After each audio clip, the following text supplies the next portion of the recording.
Gimana ya? Sebenarnya sih kurir ini nggak tahu apa-apa juga. Jadi pola pikirnya lah sebenarnya itu kayak dasar dari COD itu kita harus jadi smart buyer lah.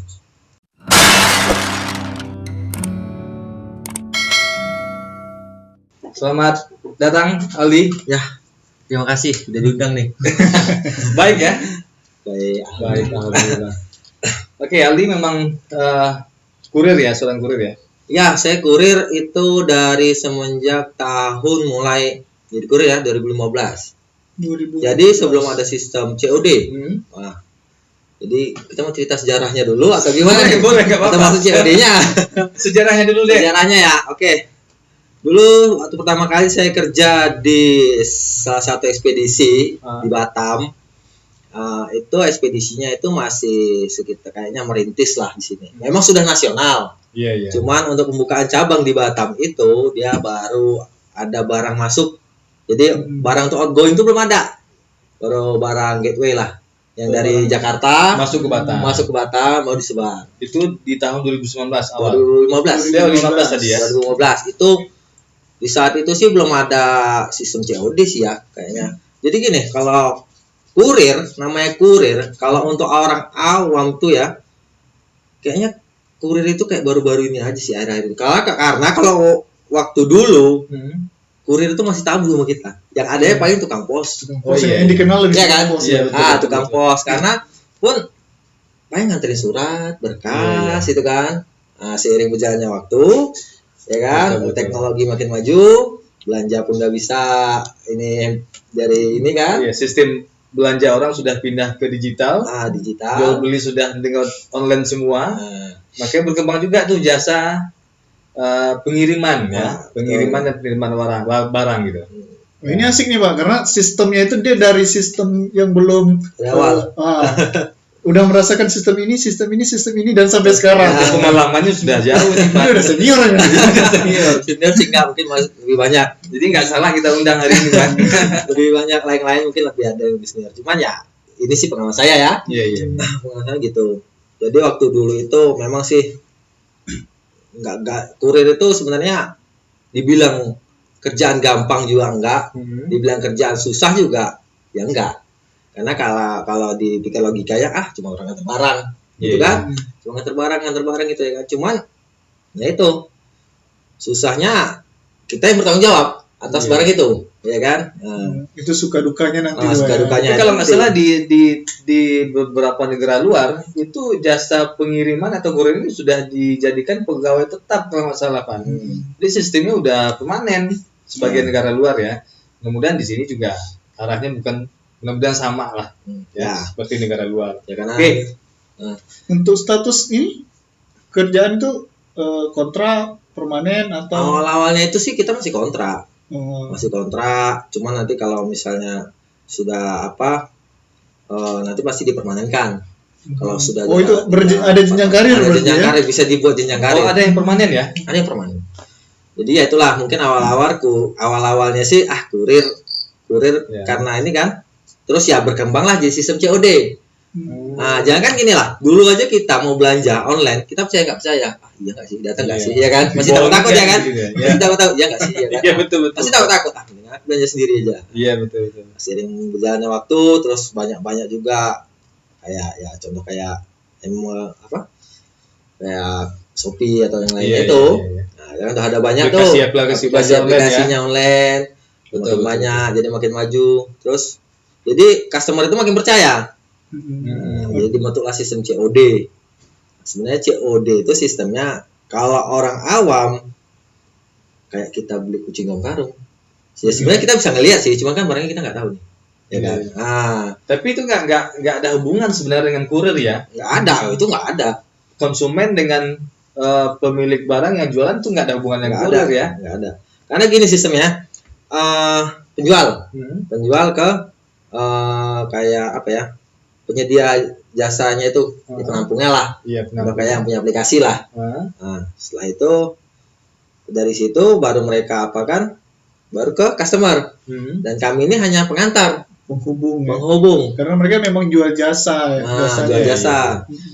Karena sih dulu juga nggak banyak kayaknya sih kalau untuk untuk kurir apa ekspedisi, ekspedisi paling bisa dihitung pakai jari berapa aja kan sekarang.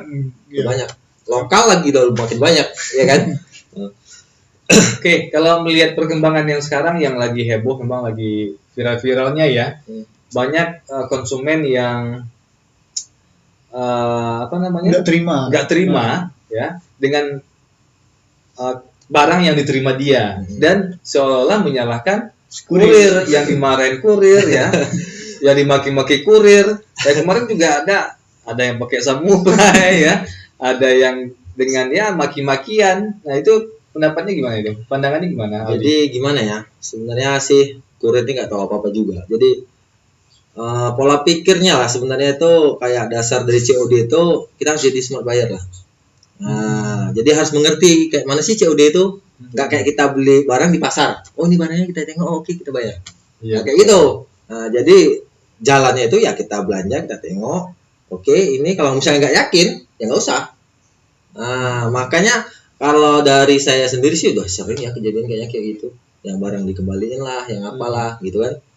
Ya cuman kadang kita mikir kurir ini kadang jangan gara-gara satu barang yang lain jadi terganggu, tertunda gitu kan. Ya, jadi udahlah ngalah aja atau gimana gitu kan. Sebenarnya kita harus jadi orang yang pintar sih untuk sekarang ini.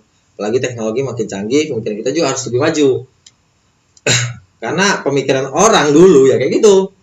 Nah, kita tahu barangnya, oh ini pas, kita bayar. Iya, ambil. Terus sekarang nggak bisa lagi. Nggak bisa lagi. Kita nggak bisa lihat barangnya langsung. Nggak bisa.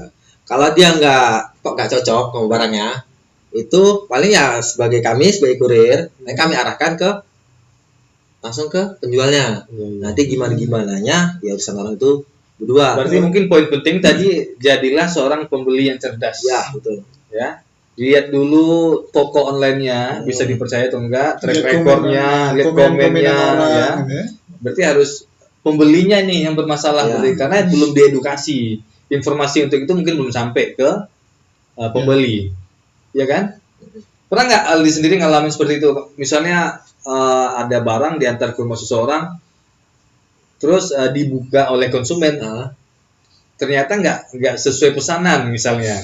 Terus Aldi yang kembalikan uang saya atau apa gitu? Pernah nggak kejadian? Kalau kejadian gitu sih, yang sampai ngotot-ngototan ya, kayaknya nggak pernah deh. Pernah ya? Kayaknya alhamdulillah sih belum pernah. Cuman gimana ya, kita ngomong baik-baik lah.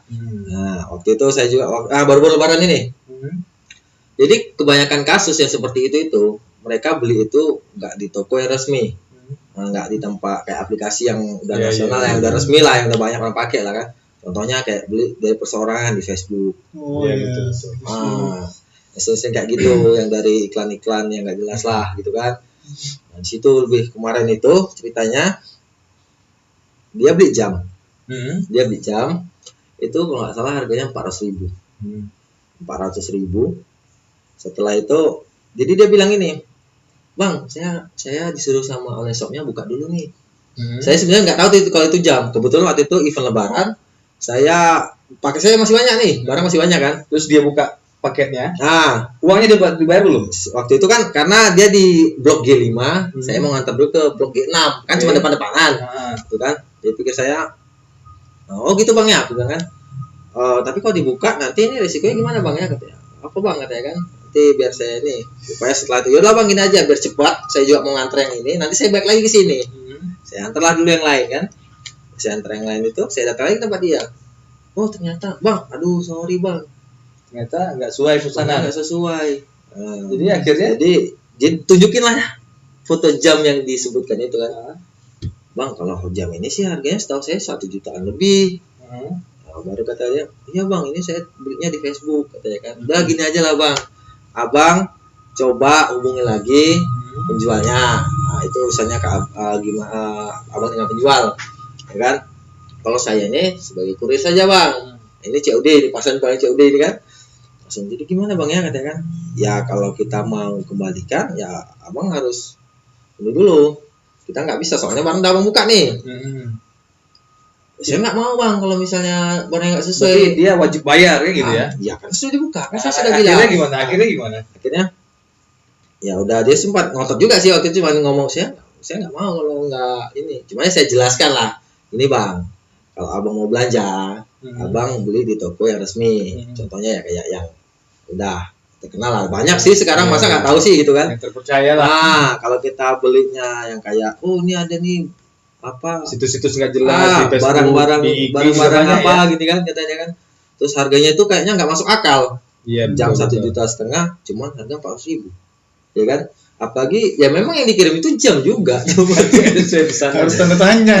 Cuma jamnya yang punya gue kan. Jadi gimana bang ya katanya kan, ya gimana bang ya, saya juga nggak bisa tanggung jawab kok masalah ini. Saya kan sudah bilang dari awal, aku bilang kan seumpamanya kalau ada apa-apa abang tanggung jawab. Oh enggak gini, sebenarnya dia nggak mau. Ya udah bang, gini aja lah. Kalau abang masih juga nggak mau, ayo kita ke kantor. Nah kita ke kantor, biar abang dijelaskannya lagi. Soalnya saya juga lagi banyak nih barang nih. Nah ya kan, bukannya nggak mau ngurusin aja. Betul. Jadi pernah seperti itulah ya. Pengalaman ya, suka dukanya lah ya. Suka dukanya. Oke, mungkin perlu dijelaskan sedikit ya Pan ya. Sistem COD itu dari atas sampai ke konsumen itu seperti apa gitu.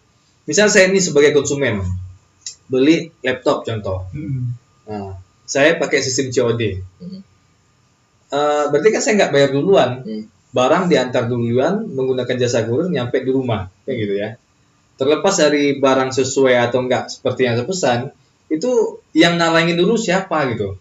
Apakah pihak toko ekspedisinya nalangin dulu, terus nanti kurirnya meminta ke konsumen, kurirnya ngirim lagi, atau sebenarnya gimana COD ini? Kalau misalnya masalah talangan duit, talangan uang lah.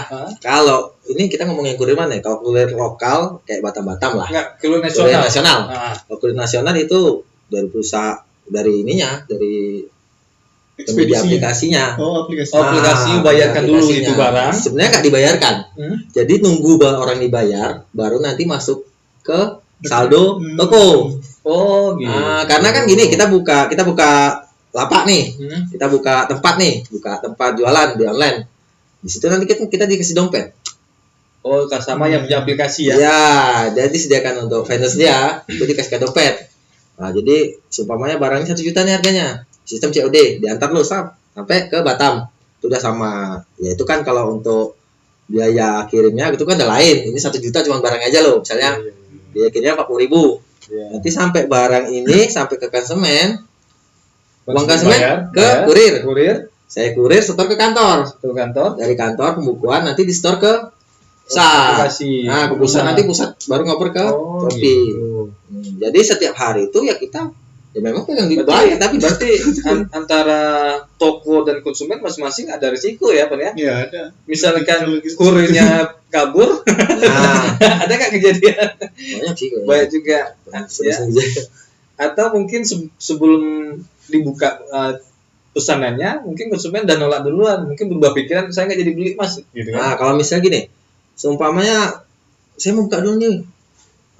Saya harus buka gini. Paling nggak kita ngomong gini. Kalau seumpamanya ibu atau bapak ragu, lebih baik kita retur sebelum dibuka. Bisa kayak gitu. Bisa, boleh kayak gitu. Nah, kalau memang belum dibuka ya, seumpamanya ragu atau nggak jadi atau cancel atau apa, kita retur, kita bawa pulang. Bahwasanya itu merugikan kurirnya, rugi ya enggak? Kalau dikembalikan berarti kan udah proses terjadi tapi nggak jadi dibayar, berarti mungkin biaya pengirimnya ya pastinya dikenakan ke toko ya? Ke toko. Nah, gitu. Dia kan cuma penyedia jasa ya? Tapi gini, kayaknya sih kalau kayak aplikasi-aplikasi yang sudah besar ini, mereka punya kerjasamanya dalam kayak yang seperti itu tuh nggak di ini gitu loh. Nah, karena kalau misalnya dibebankan ke penjual ya berat juga. Penjual juga ragu mau COD aplikasi itu ya.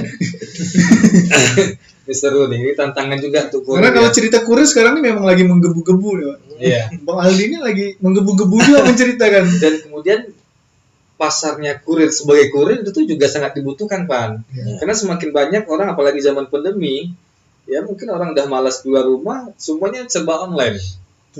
Ya makanya makin berubah nih jasa-jasa kurir. Nah, untuk profesi kurir sendiri deh, untuk Aldinya gitu, itu kedepannya bagaimana kira-kira? Kedepannya kalau untuk kurir ya, kalau kurir ini sebenarnya kerjaannya sih itu saya bilang sih lumayan berat ya? Ya berat. yang satu Medan, ya maksudnya itu kayak kita berhadapan dengan cuaca lah, terus kadang barang datang terlambat lah, ya kan. Apalagi kalau customer ya mana mau tahu sampai. Jadi kadang pun kita ditanya bingung juga, bang kenapa kok bisa lama datangnya gitu kan. Padahal kita sampai langsung kita antar nih. Ya kan kita nggak tahu nih di belakang tak pesawat delay tak apa gitu. Betul. Jadi ya kalau untuk kurir sih sebenarnya kalau gajinya lumayan sih kurir itu. Gajinya gede ya. Kalau kurir sih setimpal lah, sebanding lah. Bahkan ada target nggak sih seorang kurir itu sehari misalnya harus berapa paket yang diantar gitu? Kalau untuk target sih gini, seumpama kita bawa barang 100, ya kan? Saya sih nggak satu ekspedisi sih, udah pernah beberapa ekspedisi dan sistem mereka tuh masing-masing berbeda. Ini salah satunya aja ya. Oke. Ada nih kita dapat ya namanya kita wilayah seumpamanya Bengkong, ya kan Bengkong. Saya mau hari ini ambil 200. Ya kalau misalnya di paketnya di wilayah itu nggak ke 200, gimana mau ininya kan? Untuk sistem target sebenarnya nggak ada, yang penting selesai. Dia per wilayah ya? Iya per wilayah, kan per wilayah. Seumpamanya nggak selesai, alasannya apa? Nah, nanti kita harus simpan. Yang untuk menentukan wilayah kita sendiri atau dari kantor? Nanti misalnya Aldi nih besok ke tempat daerah lain lagi deh gitu. Dia per kecamatan kelurahan gimana? Enggak juga. Jadi gini, tergantung kantor masing-masing. Seumpamanya di Bengkong nih. Bengkong itu kan nanti ada bagian perumahan, misalnya 4 perumahan, itu 1 kurir. Gitu. Saya 5 perumahan, 1 kurir. Dan itu udah dibagi oleh kantor. Sudah dibagi dengan ya kantor. Gitu. Jadi ada namanya leader, itu dia yang ngatur. Kamu bagian sini, kamu bagian sini. Seumpamanya nanti ada itu ya backup-backupan lah. Itu ada jam kerja nggak sih sebenarnya di kantor? Misalnya dari Senin sampai Jumat jam kerja wajib misalnya gitu ya. Sama nggak kayak kurir dengan ya teman-teman di kantor kebanyakan karyawan gitu? Kalau di ekspedisi ini sih kita atau ada barang dulu baru ngantar gitu. Ini seminggu kita libur ganti-gantian. Jadi dalam 1 minggu seumpamanya ada 7 kurir. Ada 7 kurir nih ya di satu kantor nih, di satu tempat nih kan. Jadi ya yang satu Senin, yang Selasa, Rabu, Kamis, Jumat ya satu libur ya. Intinya dalam 1 minggu tetap ada 1. Jadi butuh 8 kurir karena satu ini tuh backup. Cadangan. Cadangan seumpamanya Senin nggak masuk nih wilayah sini, jam backup ini sih di Senin. Sakit nih misalnya. Sakit. Berarti butuh backup. Butuh backup. Sebenarnya resiko seorang kurir tuh apa sih, Bang? Banyak, Bang. kalau resikonya kecelakaan kerja bisa di jalan ya kan. Terus ya kalau kita kena panas, hujan segala macamnya, badan juga sakit-sakit ya kan. Terus yang ketiga juga barang hilang. Pernah kejadian ya? Maksudnya waktu pengantaran hilang atau bagaimana? Ya, sebenarnya kececer kali ya. Kececer. Gitu. Kececer karena kan barangnya ada yang kecil segini, ada yang besar segini. Itu resikonya kita yang bayar atau ganti atau gimana? Ya pasti kita yang ganti karena kan dapatnya kita barang 100. Iya betul. Dapat barang 100 nih, baru nanti di kantor tuh di scan lah. Itu atas nama saya scan. Berarti 100 ini yang bawa saya, bawa saya kan.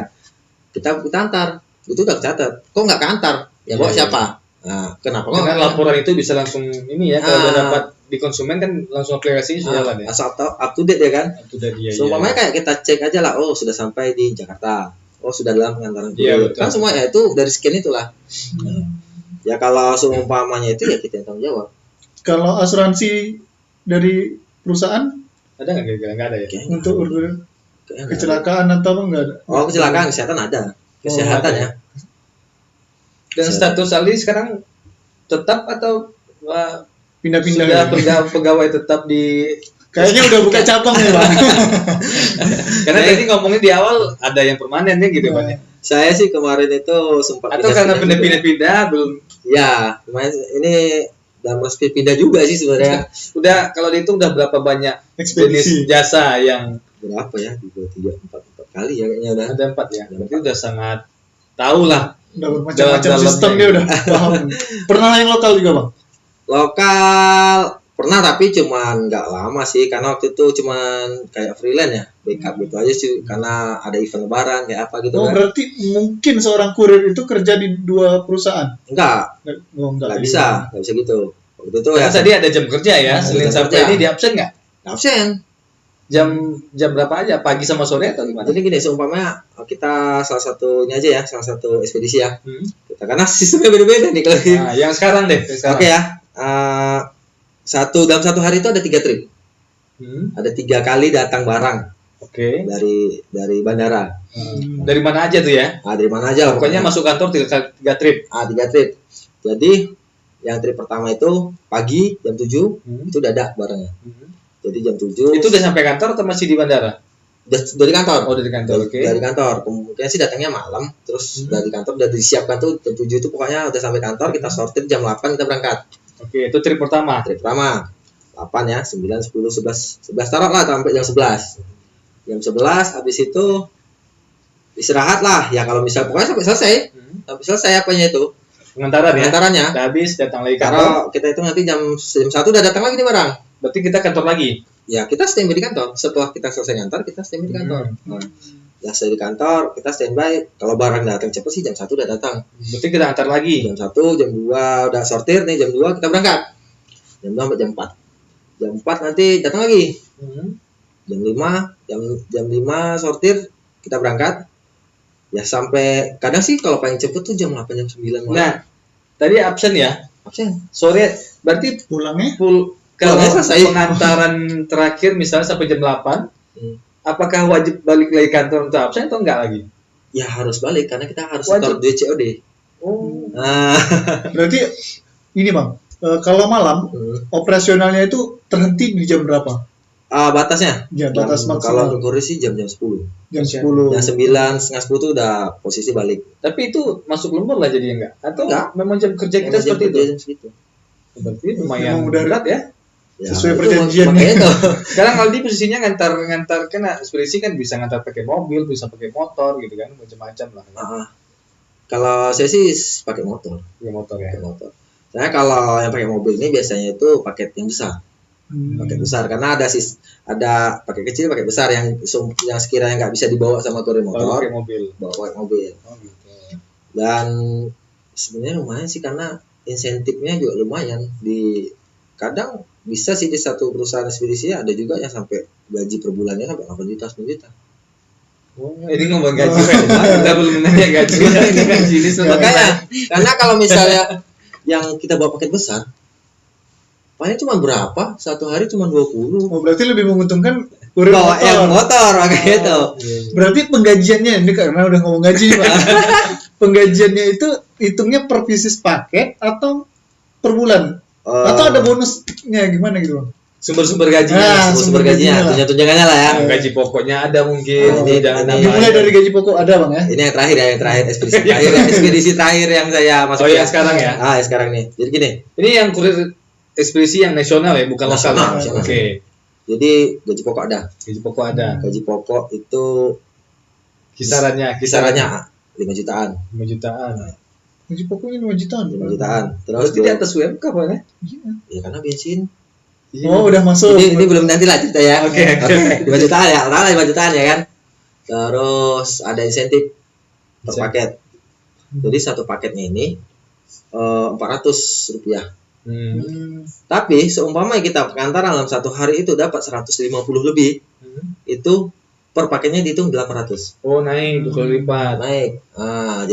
Jadi dibilang target lah dibilang. Iya target. Ya kalau nggak target juga nggak apa-apa ya, cuma dapat 400. Tetap dihitung Bang. Tetap dihitung. Bentar, gaji pokok tadi di luar insentif paket tadi ya? Di luar itu. Oke. Kalau di bawah 150 per paketnya dapat 400 rupiah. 150 ke atas dapat 800. Ada lagi nggak jenjang di atas itu? Misalnya kalau 200 naik lagi 1000. Nggak ada, itu aja. Oh itu tinggi ya? Itu aja tertinggi. Oke. Apa lagi tuh Bang? Maksimal pernah pengantaran Aldi berapa? Satu hari. Yang paling tertinggi. Itu per hari atau per bulan? Per hari ya? Apanya? Kan misalnya kita ngantar paket satu hari 100 biji. Ya per hari. Berarti itu bonus per harinya? Iya, per hari. Lumayan juga Pak. Makanya tuh. Misalnya 100 biji aja 400 itu 40 Ya, ribuan seharian 50 ribuan. Kali sebulan.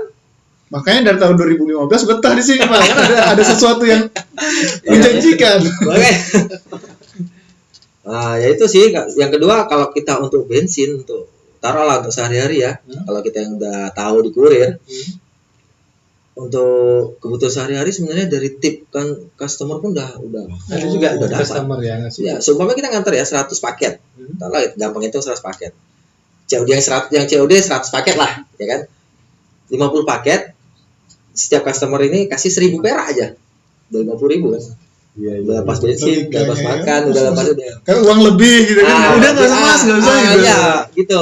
Ada juga pasti enggak ngasih. Ya pasti, karena kan saya bilang kan dia 100 ya atau 50. Iya. Gitu. Itu udah gaji bersih lah, udah gaji udah bersih lah gitu kan. Jadi untuk adik-adik makan lepas atau ada uang makannya juga Bang? Dari perusahaan? Ya di 5 juta itu. Udah masuk di situ. Semua. Berarti dalam 1 bulan maksimal range-nya saya nembus berapa? Pernah dapat maksimal berapa, Aldi? Paling tinggi. Pernah misalnya dapat 10 sampai 15 atau 8 sampai 10, 5 sampai sekian misalnya gitu. Tertinggi pernah didapatkan dari ekspedisi manapun lah. 7 sampai 9. 7 sampai 9 pernah ya. 9 per bulan. Nah, ini tuh. Tapi jangan dibilang gajinya ya. Kerjaannya juga ya tahu sih, berangkat kita jam 7 pagi, jam 10 malam kita berbalik ya kan. Kalau dia dijalanin ya gitu sih. Sebenarnya kalau kurir ini kalau misalnya kita baru nih ya, baru jadi kurir juga katakan baru kita belum ada experience ya misalnya. Awalnya itu berat karena kita nyari alamat. Kalau perumahan sih gampang, A B C D gitu kan. Bahkan nggak semua perumahan loh A B C D. Kadang A-nya di sini, B-nya sini, C-nya di sini, C-nya di sini, D-nya di sini. Apalagi kalau udah malam. Tapi kalau udah hafal jalan, udah berbulan-bulan kan. Ini kurir senior Pak. Beda ceritanya nih. Mungkin saya dari segi udara, ini daerah ini nih. Udah hafal dia gitu kan. Tapi Bang, ada syarat khusus nggak sih untuk jadi kurir itu? Ada jaminan atau apa gitu? Biasanya sih ijazah kita yang tahan sih. Oh, ijazah ditahan. Karena kita kan megang uang COD itu kan. Iya. Oh gitu. Karena kita pegang duit tadi ya. Iya. Jadi itu kadang ya kalau uang COD itu sekali kita bawa 1 hari sampai 5-10 juta. Satu orangnya ya. Kita setorkan itu. Iya. Kayaknya memang harus ada jaminan di perusahaan itu ya. Iya, betul. Menarik Mantap juga. ini. Ada tertarik Bapak jadi. Tapi itu ya kalau suka dukanya ya. Saya waktu pertama kali jadi kurir di waktu ekspedisi ini masih baru merintis. Sekarang udah besar sih. Kalau tengok udah jalan-jalan udah banyak kan. Waktu itu 1 Batam kami cuma bagi 3 orang. Jadi 1 Batam untuk 1 Batam 3 orang. Dan itu masih kalau nggak salah gaji UMK Batam 18 pernah nggak? 18 apa 23 ya? Tahun berapa? 2013 ya? 2023.